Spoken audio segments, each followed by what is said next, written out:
Hey Big Geeks, and welcome back to another Lonely Sofa session. I'm missing the Brad, but let's be honest, he's the one that's missing the amazing beer. And today I'm cracking one that's very close to my heart and that I've been desperately trying to find an occasion for a long time. And I'm encouraging you guys using the hashtag BeerStash to crack your precious beers in the end times, because what better time is there? So this beer was brought over from Colorado by three of my best friends who all found themselves out of work at the same time and had a quarter-life crisis, went adventuring through America. I had a job at the time, didn't make it over, but they did bring back some special beers for me, including this from Casey Brewing and Blending. Now, Casey are a mixed fermentation blendery and now brewery. They do make their own stuff now in a small town in Colorado. So I've never been. It's probably the only brewery in my stash that I have never been to. So rather than give you information I've just gleaned off of Wikipedia or their website, I thought I should repeat what I did with the Fuller's Vintage Ale episode and get somebody super important from that brewery to give you all the details. And I'm lucky enough to have been able to speak to Troy Casey himself, the founder of the brewery, who's going to give you a little insight into where Casey came from, where it is, and the kind of beers they make. So I joined him for a quick Skype call, which I'm playing now. So Troy, thank you for taking the time to speak to me. Yeah, no, thank you for inviting me. This is I haven't done one of these in a while, so I'm excited. So I guess the first question would have to be, this is, as I haven't actually been to Casey Brewing in my life, I hope to one day. Tell me a little bit about where the brewery, or rather the blendery, came from. Absolutely. So we've been in business just over 6 years now. We are in Glenwood Springs, Colorado, which is about 3 hours west of Denver. In the little mountain community up here. So very tiny valley. We're just below Aspen in this valley. So that's one place most people probably heard of. And so we are up here. We started 6 years ago in the same place where we're currently at right now. This is our barrel cellar, we used to call it. Now we have our own production brewery. We can talk about that later, but which is on site. But when we first started, we were a blendery. So we were brewing wort at friends' breweries locally here in the valley. We were brewing our recipes with our ingredients, and then we were trucking the wort back to our facility where we would ferment, age, package, and sell it from. So over the years, it became cost effective to get our own little brew house to brew our own wort so that we could experiment more. But from the beginning, it's always been a blendery. This is where we still blend. My background right now, you can see behind me, is where we store all of our bottles for bottle conditioning. So everything we do here for our mixed fermentation beers are all 100% naturally bottle conditioned. And so that's what you can kind of see, the wall of bottles behind me right now. So where did Casey come from at the start? What got you excited about specifically like mixed fermentation and barrel-aged beers? Yeah, that's a great question. I've been in the industry now for 16 years. I started out as a tour guide at Coors. My dad was working at Coors at the time, and so I was 20 years old. My dad offered to get me a job as a tour guide one summer. The previous summers I was cutting grass, and I was like, oh, I could go work with some pretty co-eds as a tour guide at Coors. Like, that sounds like a great summer job for sure. So let's do that. And I was at the time pursuing a chemistry degree as an undergrad, and didn't really know what I wanted to do with that. But I learned more about the brewing process and kind of realized I could go into the technical, use my chemistry degree as the technical side of brewing if I followed that path. So that's what I did. After that, I got many internships in the brewing industry, a couple at Coors. I was an apprentice brewer at a small craft brewery in my college hometown. And then I went to grad school at University of California at Davis, which was being taught by Charlie Bamforth, a very influential British brewing scientist. And so I got my degree there in food science, a master's in food science. I worked for Anheuser-Busch for about a year as kind of a group manager, so kind of managing the union employees that were, physically doing all the brewing.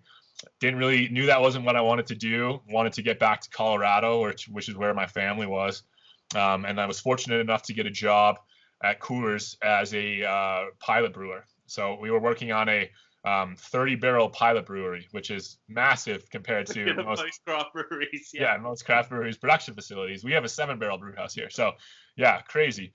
But at Coors, after all this rambling, I'll get to it. At Coors, we were doing a lot of R&D brewing. We started off brewing a lot of different lagers. And then I kind of got into sour beers. So I started tasting my first Belgian lambics, tasting more American versions of sour beers, like from Russian River, and kind of went full circle into that and started brewing our own sour beers. Got really into that. It was what I love to do. You know, I saw a demand in the market for a brewery that would specialize in only making these barrel-aged farmhouse beers using local ingredients, and left Coors because I saw it wasn't where I wanted to be. It was changing. And I knew there was really no future for me. And my wife had moved up to this valley where we live. We fell in love with it and signed a lease January 1st, 2014. Had our first beer sold July 3rd, 2014. And here we are today. So tell me the story of the beer that I've got hold of in my hands here and have been, well, tell me whether I should have been aging it or not. It happened by accident because I couldn't find an occasion to crack something this special when I couldn't get another. Sure. Yeah. You've got Funky Blender that we did back in, what was that, 2017, I think the back label will say? Yeah, May 2017. And so that, it's A side, right, is what the back label says? I've got a B side. You got B side. Okay. That's the one I made. But anyway, the backstory on the overall beer, Funky Blender, was at the time a new beer that we made with different yeast cultures that we weren't part of our house culture at the time for our beers like Saison and East Bank. So Funky Blender is has a few differences. It's a little bit higher gravity. It's about a 13.5 Plato beer. So it ends up about 7%.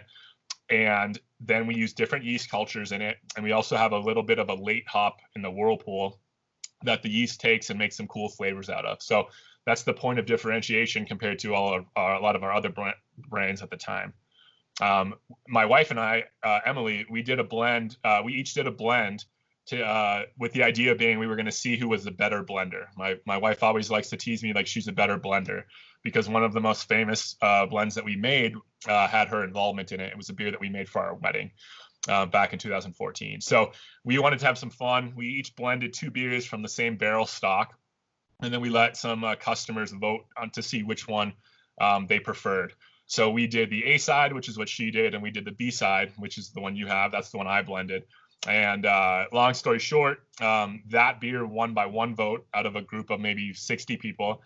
So small sample size, obviously. But the cute thing is that she voted for my blend as her favorite because we did this all blindly, and I voted for hers as the favorite. So it's a cute little thing that we did together, but it's totally ready to drink right now. I think it's drinking really well. I wouldn't age it anymore if I had one. Awesome. Well, that's good to know. I just hope I've aged it in the right temperatures and stuff. Tell me about the barrels that you use for your beers. So the majority of the barrels that we use are neutral French oak wine barrels. We ferment and age in oak wine barrels. So we have a couple custom built punch-in barrels, so 500-liter barrels that we took the heads off of, and we do open fermentations in those fermenters for about a week. So they're not spontaneous. We're pitching our proprietary house culture, and then we transfer the beer out of those open fermenters into typically like 225-liter classic wine barrels, neutral French oak wine barrels. Well, they'll age for usually nowadays it's anywhere from 4 to 10 months. And what can you tell me about the blend that was here? What were you looking for when you blended it? And if you've tasted it recently, what are you getting now?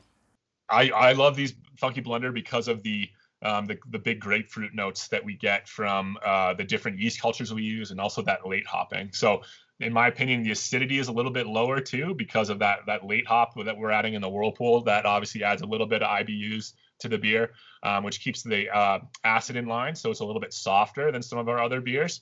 And then it's a lot more fruity and citrusy in the nose. And so that's what we were looking for when we were blending. Like, I never really look for something when I'm blending, like going into it. You know, I always let the beers tell me what's ready.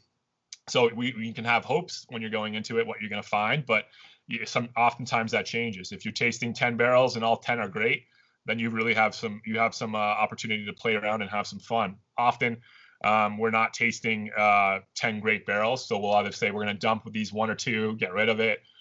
These 2 or 3 need more time. So we've got 5 or 6 barrels left. Well, we need 3 barrels for this fresh fruit that we've got coming in. And then we'll do these 2 barrels, which we love for their unique attributes and their aromas or flavors. And we'll package those as is. We'll use these 3 for fruit. So we always let the season tell us what to do. So right now we're preparing for fruit season in another couple months, which is when we'll start to get cherries and apricots. So anything we're blending right now is been maybe it's going to be dry hopped, or it's going to be aged after aging in the neutral French oak barrels. We'll sometimes age them in a very non-neutral bourbon or spirit barrels. So we've got a lot of beers packaged right now that were aged in bourbon barrels. We've got sherry, some other European spirit barrels that I can't pronounce or remember right now, so I won't try.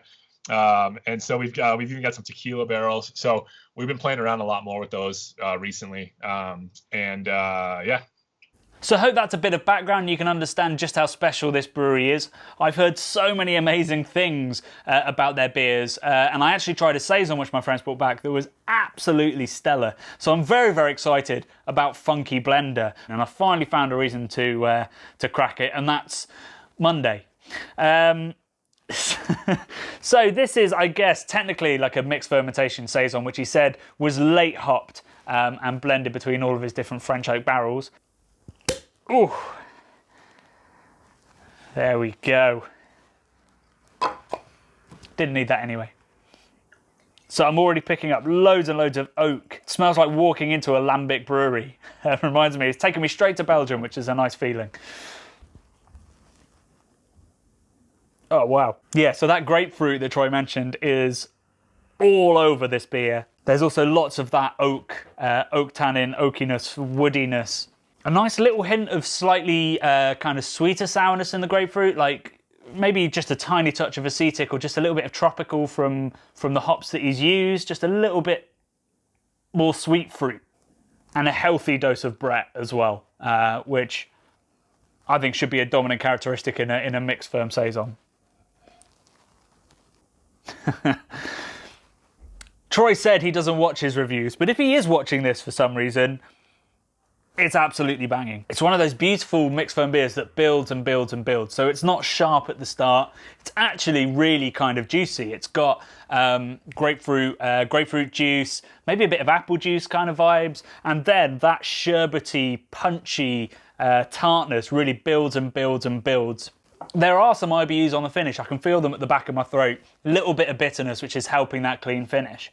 It's a beautifully blended beer. I can see why this won by all of one vote, because it is all in harmony. There's touches of sherbet, there's touches of sweetness, there's touches of vinegar, there's touches of hop bitterness, and a little bit of hop aroma as well, even 3 years after it was bottled. Those big oak tannins that I got when I cracked the bottle have actually kind of wafted off. They've disappeared. Which means that it's almost more balanced than the aroma was. The aroma was complex and hitting all my synapses and totally like heady. Whereas this is actually, again, a really lovely, fresh saison. There's not a huge amount of Brett on this either. It's very clean. It's not farmyardy in the flavour on the retronasal, the bit where you breathe out after you swallow, sorry. So it's incredibly smooth, really. It reminds me a little bit of it's got a sort of dessert wine kind of vibe, but is cleaned up by being really, really sherbety and a little bit bitter. What's really interesting is there is 0 aged characteristics. There is no caramel flavours, no carbol flavours, there's no port, there's no sherry, there's none of that. It tastes like a super fresh, slightly hopped mixed fermentation saison, which I'm not quite sure what would cause that, like maybe really healthy reactions happening still in the liquid in the bottle, so all of that oxygen's being used up in those reactions in that re-fermentation. A really intriguing beer that is just not aged a day. It is the Paul Rudd of mixed firm saisons. It just does not change. It does not age. It is stuck in some kind of beautiful stasis. Apparently I'm crushing on Paul Rudd. But this beer is absolutely stellar, and I really wish I had more bottles of it. So all I can say is huge thanks to my friends who brought this back. Doesn't quite make up for the fact you didn't take me. But this is going to be a very enjoyable Monday afternoon. And 100% Casey have just been added to my bucket list of breweries. The Craft Beer Channel will be going to Colorado to visit them once this whole shit show blows over. Cheers, guys.